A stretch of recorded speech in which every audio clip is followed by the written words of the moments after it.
ಎಲ್ಲರಿಗೂ ಶುಭ ಮುಂಜಾನೆ ಮಕ್ಕಳೇ. ನಾವು ಕಳೆದ ತರಗತಿಯಲ್ಲಿ ಜೂಲಿಯೋ ಇಗ್ಲೇಷಿಯಸ್, ಇಲ್ಲಿ ಕಾಣ್ತಕ್ಕಂಥ ವ್ಯಕ್ತಿಯ ಚಿತ್ರ ಇದೆ. ಇವರು ಜೂಲಿಯೋ ಇಗ್ಲೇಷಿಯಸ್ ಅಂತ. ನಾನು ಕಳೆದ ತರಗತಿಯಲ್ಲಿ ಜೂಲಿಯೋ ಇಗ್ಲೇಷಿಯಸ್ ರವರ ಬಗ್ಗೆ ವಿವರಣೆಯನ್ನು ಹೇಳಿದ್ದೆ. ಹಾಗೆ ಅಂದರೆ ಜೂಲಿಯೋ ಇಗ್ಲೇಷಿಯಸ್ ಇವರು ಒಬ್ಬ ಸ್ಪೇನ್ ದೇಶದ ಪ್ರಮುಖ ಒಬ್ಬ ಫುಟ್ಬಾಲ್ ಆಟಗಾರ ಆಗಿರ್ತಾರೆ. ಅಂದರೆ ಚಿಕ್ಕ ವಯಸ್ಸಿನಲ್ಲಿ ತಾನು 10 ವರ್ಷದ ಬಾಲಕನಿದ್ದಾಗಲೇ ತಾನು ಉತ್ತಮವಾದಂತಹ ಒಂದು ಫುಟ್ಬಾಲ್ ಆಟಗಾರನಾಗಬೇಕಂತಕ್ಕಂತಹ ಆಸೆಯನ್ನು ಇಟ್ಕೊಳ್ತಾರೆ. ಹಾಗೇನೇ ರಿಯಲ್ ಮ್ಯಾಡ್ರಿಡ್ ಕ್ಲಬ್ ಅಂತಕ್ಕಂತಹ ಒಂದು ಕ್ಲಬ್ಗೆ ಸೇರಿಬಿಟ್ಟು ಅಲ್ಲಿ ಸತತವಾಗಿ ಫುಟ್ಬಾಲ್ ಅಭ್ಯಾಸವನ್ನು ಮಾಡ್ತಾರೆ. ಹಾಗೆ ದಿನದ ಹೆಚ್ಚು ಸಮಯವನ್ನು ಆಟ ಆಡೋದ್ರಲ್ಲೇ ಕಳೀತಾ ಇರ್ತಾರೆ. ಹೀಗೆ ಒಂದು ಉತ್ತಮವಾದಂತಹ ಆಸೆಯನ್ನು ಇಟ್ಕೊಂಡು, ಜೀವನದ ಗುರಿಯನ್ನು ಇಟ್ಕೊಂಡು ಒಳ್ಳೆಯ ಆಟಗಾರನಂತಕ್ಕಂತಹ ಖ್ಯಾತಿಯನ್ನು ಪಡೆದು ಹಾಗೆ ರಾಷ್ಟ್ರ ಮತ್ತು ಅಂತಾರಾಷ್ಟ್ರೀಯ ಮಟ್ಟದಲ್ಲಿ ಒಂದು ಪಂದ್ಯದಲ್ಲಿ ಭಾಗವಹಿಸಿ ಒಂದು ಉತ್ತಮ ಒಂದು ಪ್ರತಿಭೆಯನ್ನು ಗುರುತಿಸಿಕೊಂಡಿರ್ತಕ್ಕಂಥ ಈ ಬಾಲಕ ಒಮ್ಮೆ ತನ್ನ ಸ್ನೇಹಿತರೊಡನೆ ಕಾರಿನಲ್ಲಿ ಪ್ರಯಾಣ ಬೆಳೆಸ್ತಾ ಇರತಕ್ಕಂಥ ಸಂದರ್ಭದಲ್ಲಿ ಅಪಘಾತ ಒಂದು ಸಂಭವಿಸುತ್ತೆ. ಆಗ ಆ ಅಪಘಾತದಲ್ಲಿ ತನ್ನ ಒಂದು ಸೊಂಟದ ಕೆಳಭಾಗ ಪೂರ್ತಿಯಾಗಿ ಸಂಪೂರ್ಣವಾಗಿ ಶಕ್ತಿಯನ್ನು ಕಳ್ಕೊಳ್ತಾನೆ. ಆಗ ತನ್ನಲ್ಲಿ ಇದ್ದಂತಹ ಕನಸು, ಉತ್ತಮವಾದಂತಹ ಫುಟ್ಬಾಲ್ ಆಟಗಾರನಾಗಬೇಕಂತಕ್ಕಂಥ ಏನು ಆಸೆಯನ್ನು ಹೊಂದಿರ್ತಾನೆ, ಆ ಒಂದು ಕನಸು ಅಂತಕ್ಕಂಥದ್ದು ನುಚ್ಚು ನೂರಾಗುತ್ತೆ. ಆದರೂ ಸಹ ತಾನು ಚಿಕಿತ್ಸೆಗೆಂದು ಆಸ್ಪತ್ರೆಗೆ ಸೇರಿದಾಗ ಈ ಒಂದು ತನಗೆ ಆದಂತಹ ದೇಹದ ಒಂದು ಅಂಗವೈಕಲ್ಯತೆಯನ್ನು ನೆನೆದು ಕಣ್ಣೀರನ್ನು ಇಡ್ತಾ ಇರ್ತಾನೆ. ಅಂತ ಸಂದರ್ಭದಲ್ಲಿ ದುಃಖ, ನೋವು ಎಲ್ಲನೂ ಆಗ್ತಾ ಇರುತ್ತೆ. ಆಗ ಸಹಾಯ ಮಾಡಿದಂತಹ ವ್ಯಕ್ತಿ ಅಂದರೆ ಆ ಒಂದು ಆಸ್ಪತ್ರೆಯಲ್ಲಿ ಇರ್ತಕ್ಕಂತಹ ದಾದಿ ಅಥವಾ ನರ್ಸ್ ಅಂತ ಹೇಳ್ತೀವಲ್ಲ ಅವರು, ಇವರಿಗೆ ಒಂದು ಗಿಟಾರನ್ನು ತಂದು ಕೊಡ್ತಾರೆ. ಆ ಗಿಟಾರನ್ನು ನುಡಿಸ್ಕೊಂಡು ನೋವನ್ನು ಮರೆಯೋದಕ್ಕಂತ ಹಾಡನ್ನು ಹಾಡ್ಕೊತಾರೆ. ಮುಂದೆ ಆ ಒಂದು ಪ್ರಯತ್ನ, ಅದುವರೆಗೂ ಒಂದು ದಿನನೂ ಗಿಟಾರನ್ನು ಮುಟ್ಟೇ ಇರಲಿಲ್ಲ, ನೋಡೇ ಇಲ್ಲದೆ ಇರ್ತಕ್ಕಂಥ ವ್ಯಕ್ತಿ ಸತತವಾಗಿ ಗಿಟಾರನ್ನು ನುಡಿಸೋದು ಮತ್ತು ಜೊತೆಯಾಗಿ ಹಾಡನ್ನು ಹಾಡ್ತಕ್ಕಂಥದ್ದನ್ನು ಅಭ್ಯಾಸ ಮಾಡಿ ಇವರು ಹಾಡನ್ನು ಹಾಡೋದ್ರಲ್ಲಿ, ಗಿಟಾರನ್ನು ನುಡಿಸೋದ್ರಲ್ಲಿ ಯಶಸ್ಸನ್ನು ಕಂಡುಕೊಂಡಂತಹ ವ್ಯಕ್ತಿ. ಅಂದರೆ ಯಾವುದೋ ಒಂದು ಕಡೆ ಇವರು ಏನು ಸಂದೇಶವನ್ನು ನೀಡ್ತಾರಪ್ಪ ಅಂದರೆ, ತಮ್ಮ ಬದುಕಿನಲ್ಲಿ ಎಲ್ಲ ಒಂದು ಬದುಕಿನಲ್ಲಿ ಜೀವನದ ಬಾಗಿಲು ಎಲ್ಲ ಮುಚ್ಚಿದ್ರೂ ಸಹ ಎಲ್ಲೋ ಒಂದು ಕಡೆ ಬೆಳಕಿನ ಒಂದು ಕಿಂಡಿ ಅಂತಕ್ಕಂಥದ್ದು, ಒಂದು ಸೂಜಿ ಮನೆ ಎಷ್ಟಾದರೂ ನಮ್ಮ ಜೀವನದಲ್ಲಿ ಬೆಳಕು ಅಂತಕ್ಕಂಥದ್ದು ಸಿಗೋದಕ್ಕೆ ಇದ್ದೇ ಇರುತ್ತೆ ಅಂತಕ್ಕಂಥ ಸಂದೇಶವನ್ನು ನೀಡೋದ್ರ ಮೂಲಕ ಉತ್ತಮ ವ್ಯಕ್ತಿತ್ವವನ್ನು ರೂಪಿಸಿದಂಥ ವ್ಯಕ್ತಿ ಜೂಲಿಯೋ ಇಗ್ಲೇಷಿಯಸ್ ರವರು. ಹಾಗೆ ನಂತರ ಈ ದಿನದ ತರಗತಿಯಲ್ಲಿ ಮಾಲತಿ ಒಳ್ಳ ಅಂತಕ್ಕಂಥವ್ರು, ಇವರು ಸಹ ನಮ್ಮ ಜೀವನಕ್ಕೆ ಸ್ಫೂರ್ತಿಯನ್ನು ನೀಡ್ತಕ್ಕಂಥ ವ್ಯಕ್ತಿ ಮಾಲತಿ ಒಳ್ಳರವರು. ಈ ಇಬ್ಬರು ವ್ಯಕ್ತಿಗಳ ಜೀವನದ ಒಂದು ಸಾಧನೆಯ ಚರಿತ್ರೆಯ ಬಗ್ಗೆ ತಿಳ್ಕೊಳ್ಳೋಣ. ಅದಕ್ಕೂ ಮೊದಲು ಇಂದಿನ ತರಗತಿಯಲ್ಲಿ ತಿಳ್ಕೊಂಡಂತಹ ವಿಷಯಕ್ಕೆ ಸಂಬಂಧಿಸಿದಂತೆ ಪುನರಾವರ್ತನೆ ಪ್ರಶ್ನೆ ಮತ್ತು ಉತ್ತರದ ಬಗ್ಗೆ ತಿಳಿಯೋಣ. ಮೊದಲನೇದಾಗಿ ಮಕ್ಕಳೇ, ನಿಮ್ಮೆಲ್ಲರಿಗೂ ಕನ್ನಡ ಆನ್ಲೈನ್ ತರಗತಿಗೆ ಸ್ವಾಗತ. ಈ ದಿನದ ತರಗತಿ 6ನೇ ತರಗತಿ, ವಿಷಯ ಕನ್ನಡ, ಆಯ್ದ ಭಾಗ ಎದೆಗುಂದದ ಧೀರರು, ಗದ್ಯ ಭಾಗ. ಈ ಗದ್ಯ ಭಾಗದ ಮುಂದುವರೆದ ಭಾಗವನ್ನು ಈ ದಿನದ ತರಗತಿಯಲ್ಲಿ ತಿಳಿದುಕೊಳ್ಳೋಣ. ಹಾಗಾಗಿ ಮಕ್ಕಳೇ, ಪುನರಾವರ್ತನೆ ಪ್ರಶ್ನೆಗಳು ಮತ್ತು ಉತ್ತರ, ಅದಕ್ಕೆ ಸಂಬಂಧಿಸಿದ ಉತ್ತರ. ಮೊದಲನೇ ಪ್ರಶ್ನೆ, ಜೂಲಿಯೋ ಇಗ್ಲೇಷಿಯಸ್ ಯಾವ ದೇಶದವರು? ಅಂದರೆ ಜೂಲಿಯೋ ಇಗ್ಲೇಷಿಯಸ್ ಯಾವ ದೇಶದವರು ಅಂತ. ಜೂಲಿಯೋ ಇಗ್ಲೇಷಿಯಸ್ ಸ್ಪೇನ್ ದೇಶದವರು. ಜೂಲಿಯೋ ಇಗ್ಲೇಷಿಯಸ್ ಸ್ಪೇನ್ ದೇಶದವರು. ಜೂಲಿಯೋ ಇಗ್ಲೇಷಿಯಸ್ ತಾನು ಮುಂದೆ ಏನಾಗಬೇಕೆಂದು ಬಯಸಿದ್ದನು? ಅಂದರೆ ಜೂಲಿಯೋ ಇಗ್ಲೇಷಿಯಸ್ ತಾನು ಮುಂದೆ ಏನಾಗಬೇಕು ಅಂತೇಳಿ ಆಸೆಯನ್ನು ಪಟ್ಟಿದ್ದ, ಅಥವಾ ಕನಸನ್ನು ಕಂಡಿದ್ದ, ಅಥವಾ ಏನಾಗಬೇಕಂತ ಬಯಕೆಯನ್ನು ಇಟ್ಕೊಂಡಿದ್ದ ಅಂತ ಪ್ರಶ್ನೆ.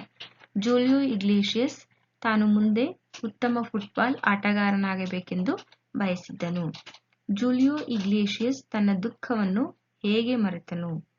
ಜೂಲಿಯೋ ಇಗ್ಲೇಷಿಯಸ್ ತನ್ನ ದುಃಖವನ್ನು ಮರೆಯಲು ಹಾಡುಗಳನ್ನು ಬರೆದು ತಾನೇ ಹಾಡುವುದರ ಮೂಲಕ ತನ್ನ ದುಃಖವನ್ನು ಮರೆತನು. ಅಂದರೆ ಜೂಲಿಯೋ ಇಗ್ಲೇಷಿಯಸ್ ಒಂದು ಅಪಘಾತದಿಂದ ತನ್ನ ಸಂಪೂರ್ಣ ಶಕ್ತಿಯನ್ನು ಕಳ್ಕೊಂಡು ಅಂದ್ರೆ ಅವನು ಕನಸನ್ನ ಕಂಡಿರ್ತಕ್ಕಂತಹ ಕನಸು ನುಚ್ಚು ನೂರು ಆದಾಗ ಆ ಒಂದು ದುಃಖವನ್ನು ಮರೆಯೋದಕ್ಕೆ ಹಾಡುಗಳನ್ನು ತಾನೇ ಸ್ವತಃ ಬರೆದು, ಆ ಹಾಡುಗಳನ್ನು ತಾನೇ ಬರೆದಂತ ಹಾಡುಗಳನ್ನು ಹಾಡೋದ್ರ ಮೂಲಕ ದುಃಖವನ್ನ ಮರಿತಾನೆ. ಜೂಲಿಯೋ ಇಗ್ಲೇಷಿಯಸ್ ಹೊರತಂದ ಹಾಡುಗಳ ಆಲ್ಬಮ್ ಯಾವುದು? ಅಂದ್ರೆ ಆಲ್ಬಮ್ ಅಂದ್ರೆ ಹಾಡುಗಳ ಧ್ವನಿ ಸುರುಳಿ ಅಂತ ಹೇಳ್ತೀವಲ್ಲ, ಕ್ಯಾಸೆಟ್, ಅದಕ್ಕೆ ನಾವು ಆಲ್ಬಮ್ ಅಂತ ಹೇಳ್ತೀವಿ. ಜೂಲಿಯೋ ಇಗ್ಲೇಷಿಯಸ್ ಜೀವನ ಹೀಗೆ ಸಾಗುತ್ತಿದೆ ಎಂಬ ಹಾಡುಗಳ ಆಲ್ಬಮ್ ಅನ್ನು ಹೊರತಂದನು. ಅಂದ್ರೆ ಇವರು ಒಂದು ಜೀವನ ಹೀಗೆ ಸಾಗುತ್ತಿದೆ ಅಂತಕ್ಕಂಥ ಒಂದು ಹಾಡುಗಳ ಧ್ವನಿ ಸುರುಳಿಯನ್ನ ಹೊರತಂದ್ರು. ಇಷ್ಟು ಪುನರಾವರ್ತನೆ ಪ್ರಶ್ನೆ ಮತ್ತು ಅದಕ್ಕೆ ಸಂಬಂಧಿಸಿದ ಉತ್ತರ. ಮೊದಲನೇದಾಗಿ ನಾನು ಪಾಠವನ್ನ ಓದ್ತೀನಿ, ಗಮನಿಸಿ ಮಕ್ಕಳೇ. ಎದೆಗುಂದದ ಧೀರರು ಅಂದ್ರೆ ಜೂಲಿಯೋ ಇಗ್ಲೇಷಿಯಸ್ ತಾನೇ ಹಾಡುಗಳನ್ನು ಬರೆದ ಹಾಡಿನಲ್ಲಿ ತಲ್ಲೀನನಾದ ಜೀವನ ಹೀಗೆ ಸಾಗುತ್ತಿದೆ ಎಂಬ ಹೆಸರಿನ ಹಾಡುಗಳ ಆಲ್ಬಂಗಳನ್ನು ಹೊರತಂದನು. ಅದು ವಿಶ್ವಾದ್ಯಂತ ಜನಪ್ರಿಯವಾಗಿ 300 ಮಿಲಿಯನ್ ಆಲ್ಬಂಗಳು ಮಾರಾಟವಾದವು. ವಿಶ್ವದ 10 ಪ್ರಮುಖ ಗಾಯಕರಲ್ಲಿ ಜೂಲಿಯೋ ಸಹ ಒಬ್ಬನಾದನು. ಅವನು ಈಗ ಶ್ರೇಷ್ಠ ಕಲಾವಿದನಾಗಿ ಕೋಟ್ಯಾಂತರ ಸಂಗೀತ ಪ್ರೇಮಿಗಳ ಕಣ್ಮಣಿಯಾದನು. ಜೀವನದಲ್ಲಿ ವಿಫಲತೆಯಿಂದ ಎದೆಗುಂದಬಾರದು. ಅದೃಷ್ಟದ ಒಂದು ಬಾಗಿಲು ಮುಚ್ಚಿದರೆ ಇನ್ನೊಂದು ದಾರಿ ತೆರೆದುಕೊಳ್ಳುತ್ತದೆ ಎಂದು ಹೇಳಿದನು. ಅದಕ್ಕೆ ಅವನ ಜೀವನವೇ ಸಾಕ್ಷಿ. ಅಂದ್ರೆ ಜೂಲಿಯೋ ಇಗ್ಲೇಷಿಯಸ್ ತಾನು ಅಪಘಾತದಿಂದ ತನ್ನ ಒಂದು ದೇಹದ ಒಂದು ಅಂಗವೈಕಲ್ಯತೆ ಏನು ಉಂಟಾಗುತ್ತೆ, ಆಗ ತಾನು ಕಂಡಂತ ಕನಸು ನುಚ್ಚು ನೂರಾಗುತ್ತೆ. ಆ ಒಂದು ಅಂಗವೈಕಲ್ಯತೆಯಿಂದ ತನಗೆ ಎಷ್ಟೊಂದು ನೋವು, ದುಃಖ ಅಂತಕ್ಕಂಥದ್ದು ಒಮ್ಮಿಂದೊಮ್ಮೆಲೆ ಬರ್ತಾ ಇರುತ್ತೆ. ಆಗ ಆ ದುಃಖವನ್ನ ಮರೆಯೋದಕ್ಕಂತ ಜೂಲಿಯೋ ಇಗ್ಲೇಷಿಯಸ್ ತಾನೇ ಒಂದು ಹಾಡುಗಳನ್ನ ಬರೆದು ಹಾಡೋದ್ರಲ್ಲಿ ತಲ್ಲೀನನಾಗ್ತಾನೆ. ಅಂದ್ರೆ ತನ್ನನ್ನು ತಾನು ತೊಡಗಿಸ್ಕೊಳ್ತಾನೆ. ಆಗ ಜೀವನ ಹೀಗೆ ಸಾಗುತ್ತಿದೆ ಎಂಬ ಹೆಸರಿನ ಒಂದು ಹಾಡುಗಳ ಆಲ್ಬಂಗಳನ್ನು ಹೊರತಂದನು. ಜೀವನ ಹೀಗೆ ಸಾಗುತ್ತಿದೆ ಅಂತಕ್ಕಂಥ ಒಂದು ಶೀರ್ಷಿಕೆಯನ್ನ, ಟೈಟಲ್ ಅನ್ನ ಒಳಗೊಂಡಂತಹ ಒಂದು ಹಾಡುಗಳ ಆಲ್ಬಮ್ ಅಂದ್ರೆ ಧ್ವನಿ ಸುರುಳಿಯನ್ನ ಹೊರತರ್ತಾನೆ, ಪಬ್ಲಿಷ್ ಮಾಡ್ತಾನೆ. ಅದು ವಿಶ್ವದಾದ್ಯಂತ ಜನಪ್ರಿಯತೆಯನ್ನ ಪಾಪ್ಯುಲರ್ ಆಗುತ್ತೆ. ಆಗ 300 ಅಂದ್ರೆ 300 ಮಿಲಿಯನ್ ಆಲ್ಬಂಗಳು ಮಾರಾಟ ಆಗ್ತವೆ.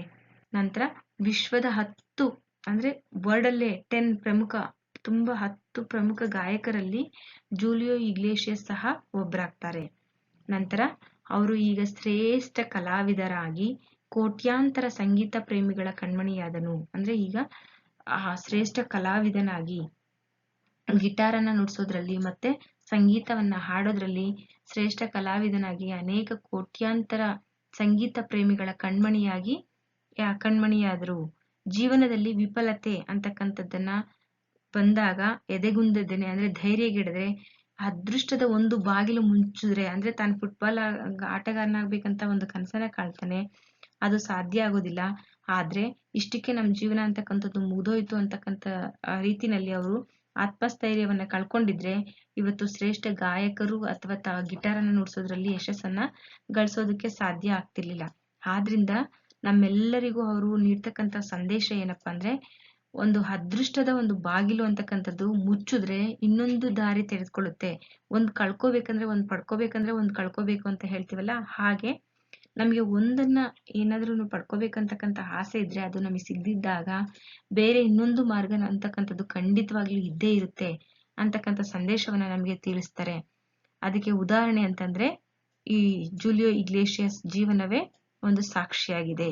ಅಂದ್ರೆ ಪ್ರಮುಖ ಫುಟ್ಬಾಲ್ ಆಟಗಾರನಾಗೋದಕ್ಕೆ ಸಾಧ್ಯ ಆಗದೆ ಇದ್ದಾಗ ಅವರು ಸಾಧ್ಯ ಮಾಡ್ಕೊಂಡಿದ್ದು ಅವ್ರ ಜೀವನದ ಒಂದು ಸಾಧನೆಯತ್ತ ಗುರಿಯನ್ನ ಸಾಧಿಸಿದ್ದು ಸಂಗೀತ ಮತ್ತು ಗಿಟಾರನ್ನ ನುಡಿಸ್ತಕ್ಕಂಥ ಕ್ಷೇತ್ರದಲ್ಲಿ ಸಾಧನೆಯನ್ನ ಮಾಡಿದ್ರು.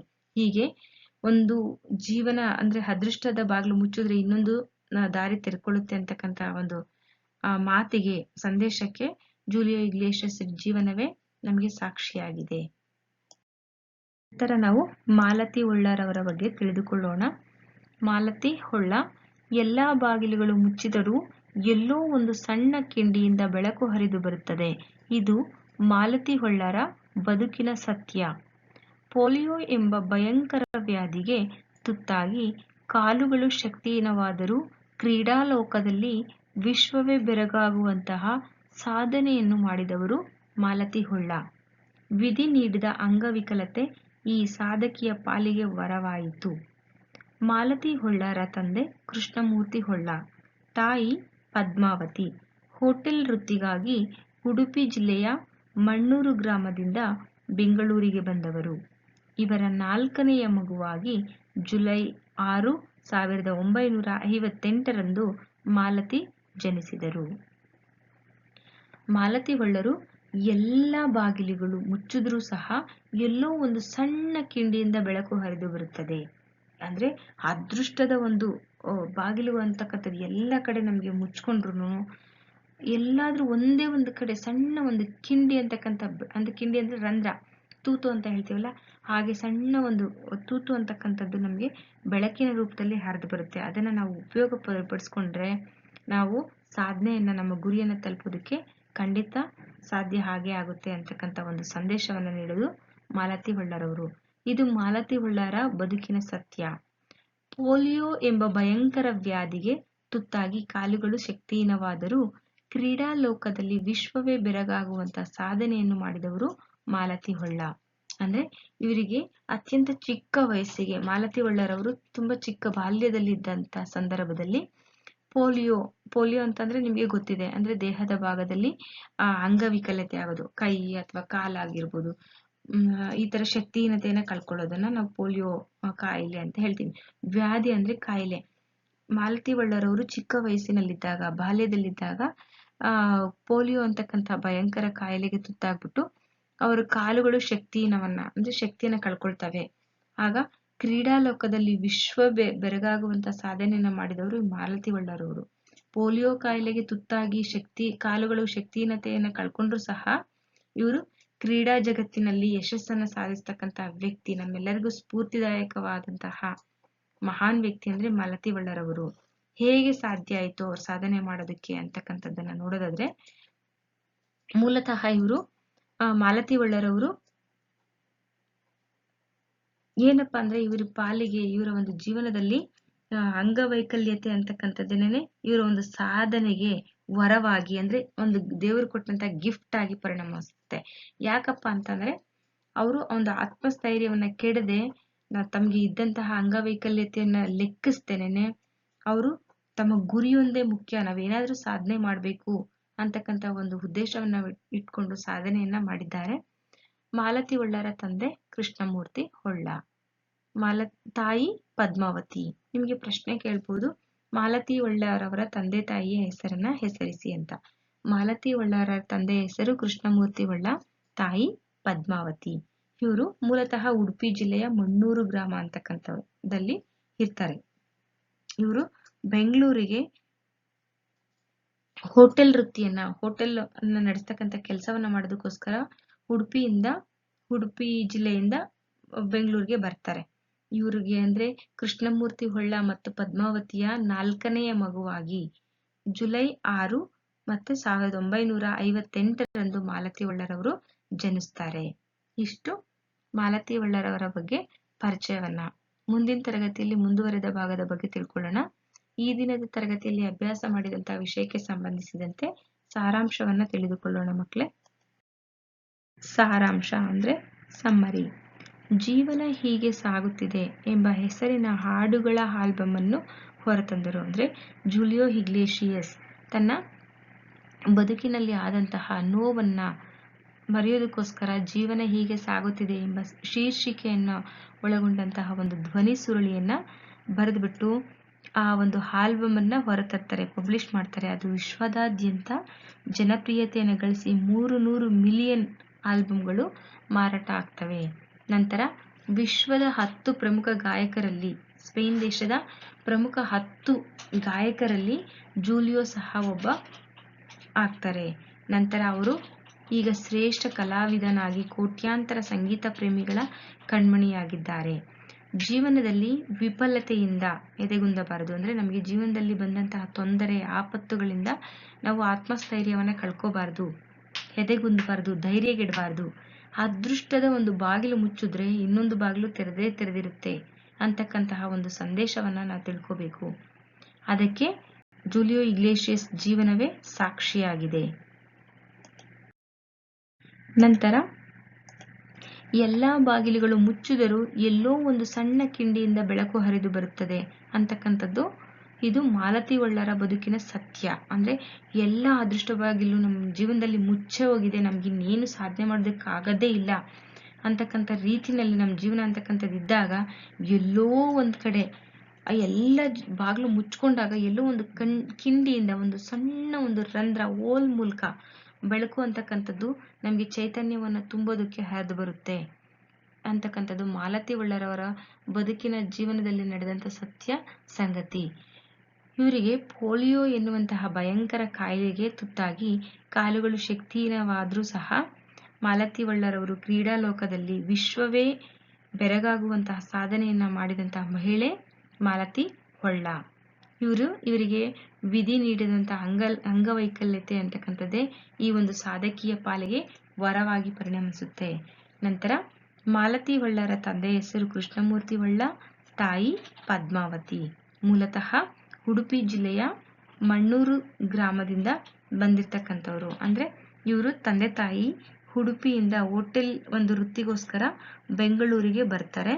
ಇವರ ಒಂದು ಅಂದ್ರೆ ಪದ್ಮಾವತಿ ಮತ್ತು ಕೃಷ್ಣಮೂರ್ತಿ ಹೊಳ್ಳರವರ ದಂಪತಿಗೆ 4ನೇ ಮಗುವಾಗಿ ಜುಲೈ 6, 1958ರಂದು ಮಾಲತಿ ಹೊಳ್ಳರವರು ಜನಿಸ್ತಾರೆ. ಮಕ್ಕಳೇ, ನಾವು ಪದಗಳ ಅರ್ಥವನ್ನ ತಿಳಿಯೋಣ. ಪದಗಳ ಅರ್ಥ. ಮೊದಲನೇದಾಗಿ ಆಲ್ಬಮ್ ಅಂದ್ರೆ ಹಾಡುಗಳ ಧ್ವನಿ ಸುರಳಿ. ಪರಿಶ್ರಮ, ವಿಶೇಷ ಶ್ರಮ. ಸ್ಪೇನ್ ಯುರೋಪ್ ಖಂಡದ ಒಂದು ದೇಶ. ಯಶಸ್ಸು, ಗೆಲುವು. ಸ್ಫೂರ್ತಿ, ಪ್ರೇರಣೆ. ವ್ಯಾಧಿ, ರೋಗ. ವೃತ್ತಿ, ಉದ್ಯೋಗ ಅಥವಾ ಕಸುಬು ಅಂತಲೂ ಹೇಳ್ಬೋದು. ಇಷ್ಟು ಪದಗಳ ಅರ್ಥ. ಮಕ್ಕಳೇ, ವಿಡಿಯೋವನ್ನು ವೀಕ್ಷಣೆ ಮಾಡಿ ಅರ್ಥೈಸ್ಕೊಳ್ಳಿ. ಹಾಗೆ ಕೊಟ್ಟಿರ್ತಕ್ಕಂಥ ಪದಗಳ ಅರ್ಥವನ್ನ ಅಭ್ಯಾಸ ಮಾಡಿ ಎಂದು ಹೇಳುತ್ತಾ ಈ ದಿನದ ತರಗತಿಯನ್ನು ಮುಕ್ತಾಯ ಮಾಡುತ್ತೇನೆ. ಮುಂದಿನ ತರಗತಿಯಲ್ಲಿ ಭೇಟಿಯಾಗೋಣ. ಧನ್ಯವಾದಗಳೊಂದಿಗೆ ನಿಮ್ಮ ವಿನುತಾ.